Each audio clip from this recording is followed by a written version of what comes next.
नमस्कार दोस्तों, मेरा नाम खुशबू है और आज मैं आप लोगों को पढ़ाने जा रही हूँ क्लास 10th की कविता आत्मकथ्य, जो कि कवि जयशंकर प्रसाद जी द्वारा लिखी गई एक कविता के बारे में। शुरू करने से पहले मैं आप लोगों को आत्मकथा और आत्मकथ्य के डिफरेंस बताऊंगी। तो आत्मकथ्य में व्यक्ति अपने जीवन में घटित घटनाओं के बारे में बहुत कम बातें बताता है या अपने जीवन में घटित कुछ घटनाओं की तरफ इशारा मात्र करता है, और आत्मकथा में लेखक को अपने जीवन में घटित सभी अच्छी या बुरी घटनाओं को वह पूरी सच्चाई के साथ लिखना होता है। तो आई होप आपको आत्मकथा और आत्मकथ्य का डिफरेंस समझ आ गया होगा। तो दोस्तों, आगे बढ़ने से पहले अगर आपने मेरे चैनल को सब्सक्राइब नहीं किया हो तो प्लीज़ जाकर सब्सक्राइब कर देना।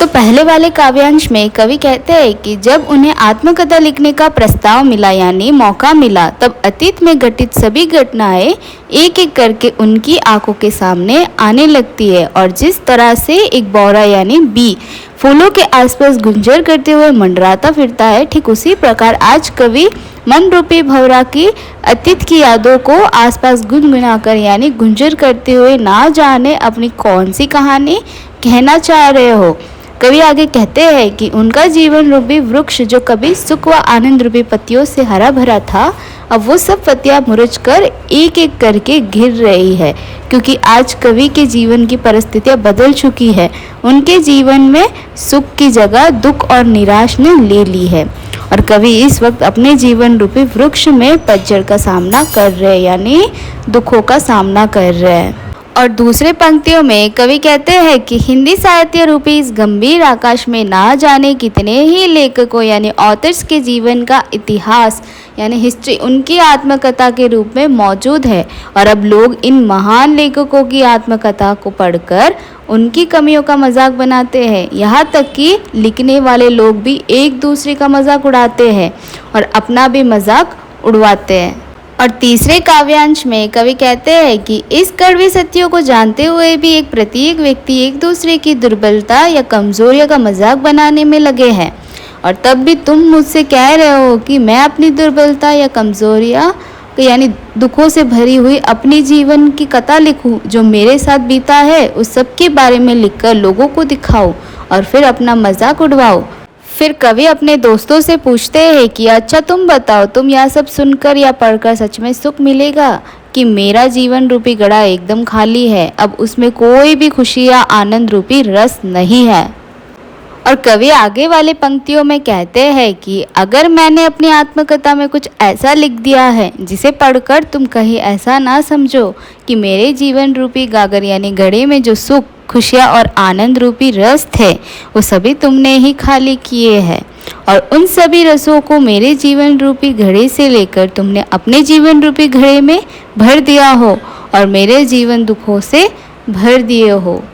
और पांचवें पंक्ति में कवि कहते हैं कि जिस व्यक्ति का स्वभाव जितना ज़्यादा सरल होता है यानी अच्छा होता है, उसको ही लोग उतना ही ज़्यादा धोखा देते हैं, क्योंकि कवि कहते हैं कि यह बड़ी विडंबना है। मेरे मित्र मुझसे आत्मकथा लिखने को कह रहे हैं, लेकिन मेरे सरल स्वभाव के कारण जीवन में मुझसे जो गलतियां हुई, कुछ लोगों ने जो मुझे धोखा दिया है या मेरे साथ जो छल यानी चीट किया है, उन सभी के बारे में लिखकर मैं अपना और उनका मजाक नहीं बनाना चाहता हूँ। अपने प्रपंची मित्र की असलियत दुनिया के सामने लाकर मैं उनको शर्मिंदा नहीं करना चाहता हूँ, इसीलिए मैं अपनी आत्मकथा नहीं लिखना चाहता हूँ।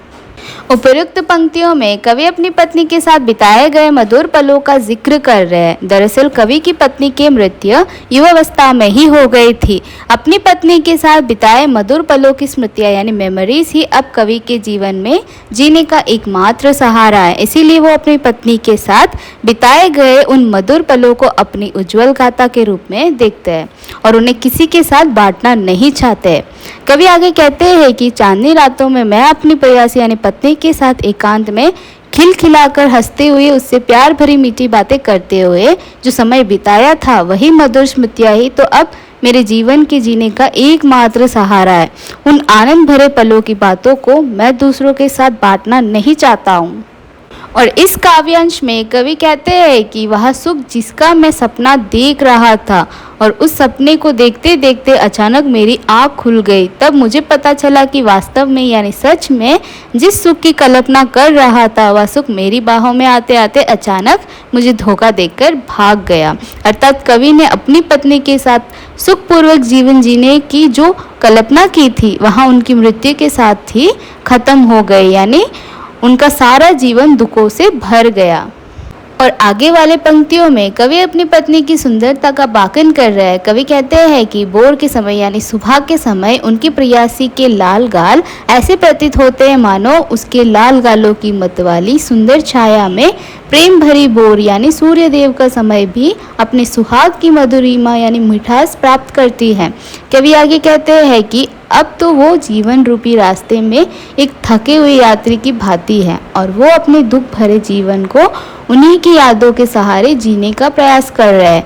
वह यादों उन्हें सदैव जीवन मार्ग पर आगे बढ़ने की प्रेरणा देती है, यानी कवि के अपनी पत्नी के साथ बिताए क्षण यानी पल ही अब उन्हें जीने का एकमात्र सहारा है। इसीलिए कवि उन्हें किसी के साथ बांटना नहीं चाहते हैं, उन्हें सिर्फ अपने दिल में संजोकर रखना चाहते हैं।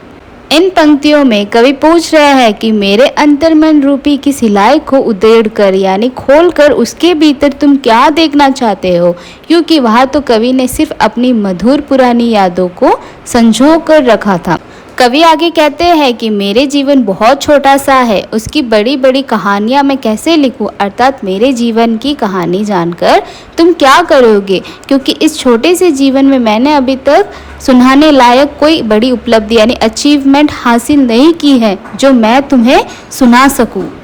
और लास्ट वाले काव्यांश में कवि कहते हैं कि यह ज़्यादा बढ़िया रहेगा कि मैं मौन रहूं या चुप रहूं, बड़ी शांति के साथ अन्य लोगों के साथ कहानी या आत्मकथा को सुनूं। तो मेरी आत्मकथा सुनकर क्या करोगे, क्योंकि मेरी आत्मकथा बहुत ही सीधी व सरल है, उसमें ऐसा कुछ भी खास नहीं है या मैंने अभी तक ऐसी कोई उपलब्धि हासिल भी नहीं की है जिसे पढ़कर किसी को खुशी मिलेगी या जिसे पढ़ने में किसी की कोई रुचि होगी यानी इंटरेस्ट होगा।